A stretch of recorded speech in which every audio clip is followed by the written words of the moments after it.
The year is 2012. Anderson the Spider Silva has just completed the 10th successful defense of his middleweight title by stopping Chael Sonnen with strikes.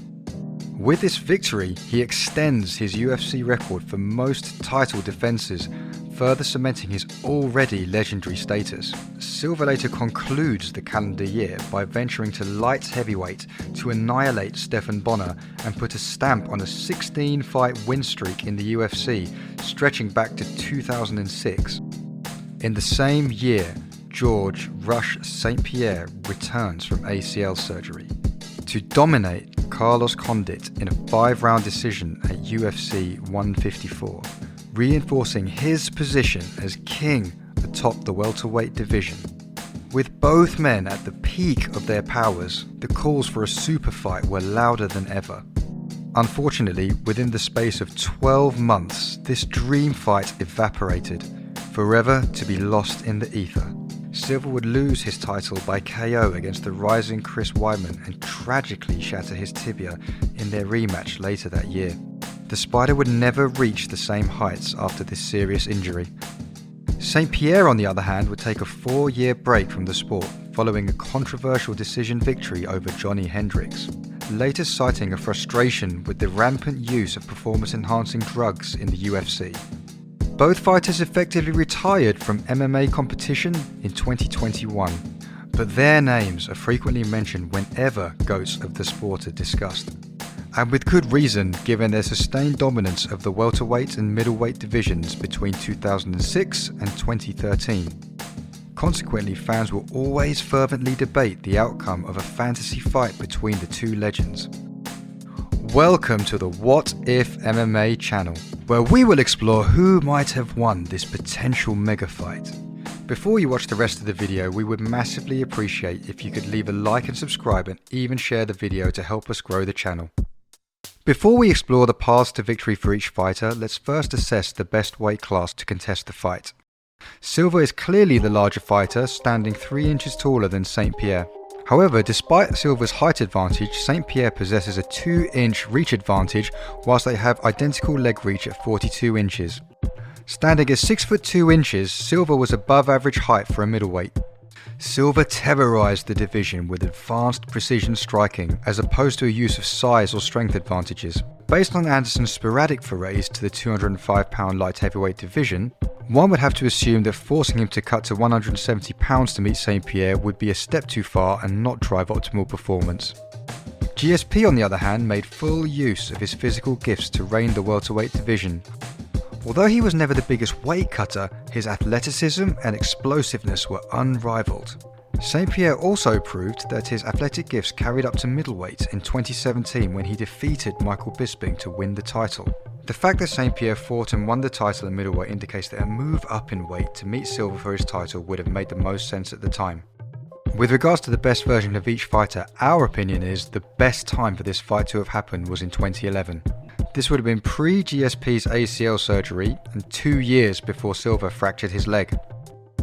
One could argue that GSP had not reached the zenith of his technical prowess at this point. He was always striving to improve his skills, and you could even see overall technical improvements in his return versus Bisping in 2017. However, both fighters were unquestionably at the peak of their physical powers in 2011.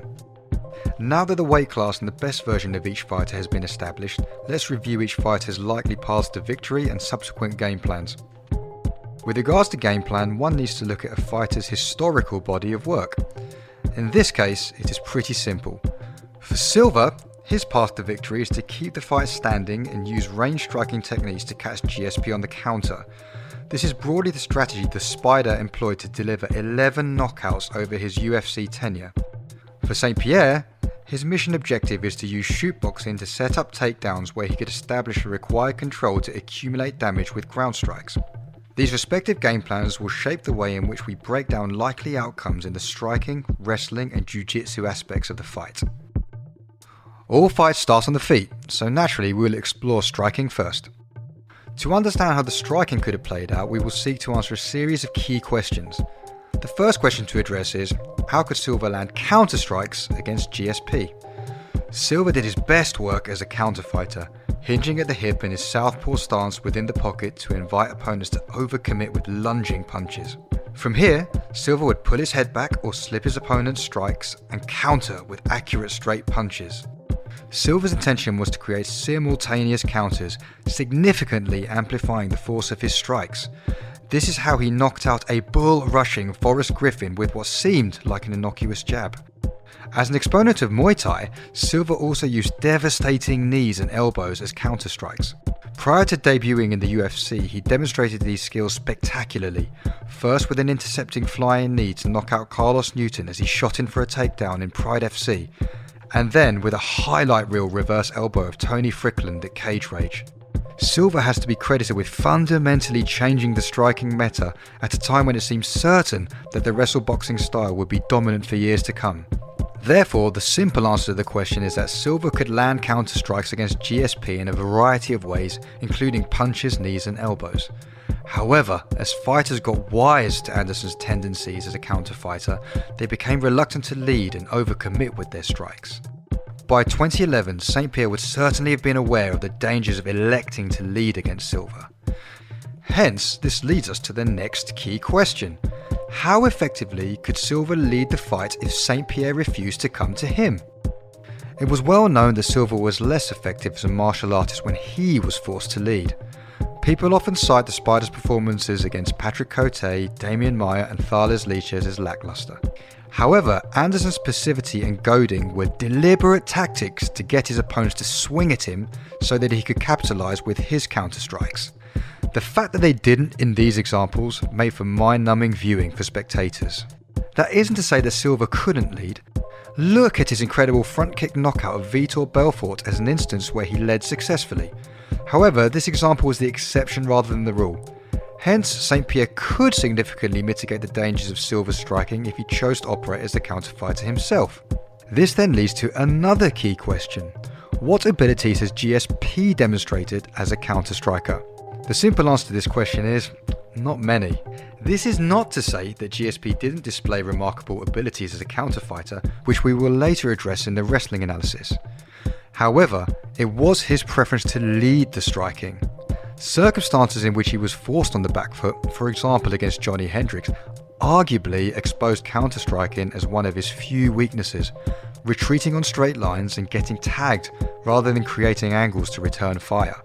If GSP didn't show an affinity for countering, then this begs the final question in this striking section. How effectively could St. Pierre lead against Anderson Silva? In evaluating this question, Silva's fight against Michael Bisping, a common opponent for both fighters, in 2016 provides some useful insights. Prior to that match at UFC Fight Night 84, no one had successfully led the striking exchanges against the Spider without the added threat of wrestling to keep him second guessing. Regardless of whether you think Silva should have won the decision, Bisping undoubtedly had great success, leading with feints, particularly using his jab to disrupt Silva's counters, close the distance and land harder shots like the left hook that dropped the Spider in the second round. Encouragingly for St. Pierre, the jab was the most important weapon in his arsenal. He used it to set up everything. His jab set up his right cross and kicks, as well as his offensive wrestling. In this sense, his jab was multi-layered, and he even demonstrated in his rematch with Josh Koscheck that as a standalone technique, it was enough to win him that fight. This therefore suggests he could be highly effective in leading the fight against Silva. The next area of the fight to review is wrestling, and here there are two key questions to ask. Given that offensive wrestling is the main part of St. Pierre's game plan, we will start with the question, how could GSP take down Silva? Despite being a late starter to the game, GSP out-wrestled many fighters who had highly decorated amateur wrestling careers. He scored 90 takedowns in the octagon, which is the all-time UFC record.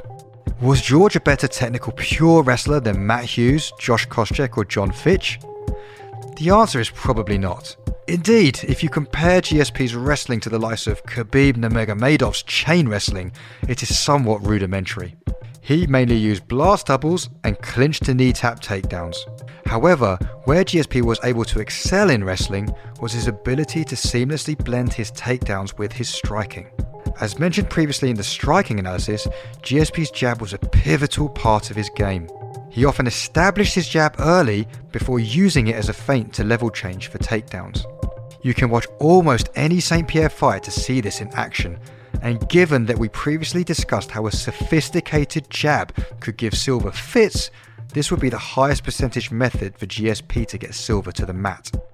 Another means by which St. Pierre could take down Silva is by countering or intercepting his strikes with level changes.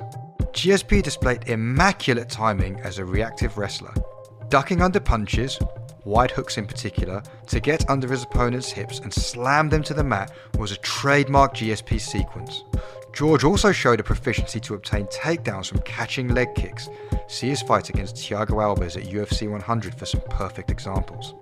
However, given Silva's unwillingness to lead fights, it is less likely that St. Pierre could achieve takedowns with counter or reactive wrestling compared to offensively setting them up with his jab.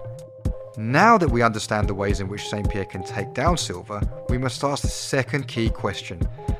How could Silva defend GSP's takedowns? To complement his elite striking, Silva did possess very credible defensive wrestling, posting a 69% takedown defense rate over the course of his UFC career. The fact that he stopped 21 takedown attempts in one fight against Damian Maia is testament to his skill in this area. How did Silva commonly stop takedown attempts? He was adept at stopping takedowns with his back against the cage, doing so by hand fighting and pummeling underhooks to prevent his opponent from linking their hands around his hips or legs. Silva also had a quick sprawl, and notably, he was proficient at the switch to defend a single leg takedown. The Spider demonstrated this perfectly against Nate Marquardt in the second defense of his belt, in a sequence where he successfully reversed the single leg takedown attempt to get on top and knock out Marquardt shortly after. How likely would these takedown defense techniques play out in a fight against George? With the exception of a susceptibility that GSP showed to the switch defense against Carlos Condit in the fourth round of their fight, it is unlikely that Silva would have the opportunities to use these skills. As mentioned previously, St. Pierre's preference to shoot either offensively or reactively in the centre of the cage, and his penchant for blast double leg takedowns would probably negate Silva's defensive fence wrestling and switch techniques. What adds further fuel to the argument that Silva would have had difficulty in stopping GSP's takedowns is the way in which he was put on his back by the stronger wrestlers in the middleweight division. In the case of the first Sonnen and Weidman fights, they were able to score double leg takedowns by shooting on his legs without the use of strikes to set them up. As a tall, natural ectomorph with a high centre of gravity, Silva was at a disadvantage when fighters could shoot under his hips in the middle of the cage. One could reasonably extrapolate that St. Pierre had the skills to capitalise in similar fashion. And what about Silva's deadly Thai plum clinch? He famously used this technique early in his UFC career to force stoppages with knees over Chris Lieben and Rich Franklin. Could this have played a significant factor in the wrestling aspect of this fantasy fight? Silva's opponents quickly became wary of the dangers of his Thai clinch and did everything humanly possible to avoid the position. Whilst this meant that Anderson was no longer able to administer punishment offensively from the Thai clinch in the same way, it did serve as a successful deterrent to those who used upper body clinches to try to take him down. St. Pierre did use upper body clinches to set up takedowns in his rubber match with Matt Hughes, although it must be noted that this wasn't his typical game plan. Therefore, one would conclude that there was a low likelihood of Silva's Thai clinch having a meaningful impact on the fight. Next, we move on to the Jiu-Jitsu portion of the fight. For the purposes of our analysis, we will include ground striking in the Jiu-Jitsu breakdown too, as they naturally go hand in hand. After all, you can only land effective strikes on the ground if you have the Jiu-Jitsu skill to control the positions. The first key question to ask is, how successfully would GSP be able to implement his ground striking against Silva? Once he got his opponents to the mat, St. Pierre's goal was to consolidate the top position from which he could land ground and pound. He did this masterfully by hand fighting for the inside position to get collar ties and forearm posts on an opponent's neck or face to land big punches and elbows. GSP had great success with his tactics against many world-class opponents, including John Fitch, Thiago Alves, and Nick Diaz. However, he did struggle to implement his ground striking offense against taller opponents with longer frames, who could make it difficult for George to gain collar ties and dominate the inside hand fight. Perfect example of this was when St. Pierre was busted up and cut by slashing elbows from the taller Bisping's guard. George also experienced the same challenge against Carlos Condit, who was of similar height to both Bisping and Anderson Silva. Anderson was even more capable with elbows, as well as up kicks from his back, than Bisping and Condit. For instance, he used both tools in tandem to retain guard and set up the triangle finish against Travis Lutter in his first title defense. Silva made his opponents pay a price for every second they tried to control him on the ground, and it would be reasonable to assume that he could damage St. Pierre in the same way Bisping did. At a minimum, the Spider could stymie George's ground assault, and in the best case scenario, Silva could inflict a fight-altering cut. Hence, we would draw the conclusion here that St. Pierre would not be able to have the same sort of success with ground striking against Anderson compared to most of his welterweight foes. The next question to address is, what would happen if Silva got on top of GSP? On the rare occasion that the Spider attained top position on the ground, he was best described as lethal. He was just as precise and devastating with his ground strikes as he was with his standing strikes. Silva demolished Nate Marquardt with ground and pound to finish their fight, and hurt an iron-chinned Dan Henderson badly enough to force him to surrender position and give up his back for the fight-ending rear naked choke at UFC 82. Suffice to say, if George did end up on his back in a grappling scramble, it would be imperative that he wrestled up as quickly as possible. St. Pierre was good at wrestling back to his feet from his guard, as shown in his fights against Fitch, Condit and Dan Hardy. However, if St. Pierre was unfortunate enough to end up on his back from being knocked down and dazed by the Spider, his chance of being able to survive by grappling from the bottom would be slim to none. Perhaps no fighter in the history of the sport had a better killer instinct than a prime Anderson Silva. The last question to answer in this Jiu-Jitsu analysis is, could either fighter submit each other? The answer to this question is probably not. Between the two fighters, Silva would be more likely to win by submission.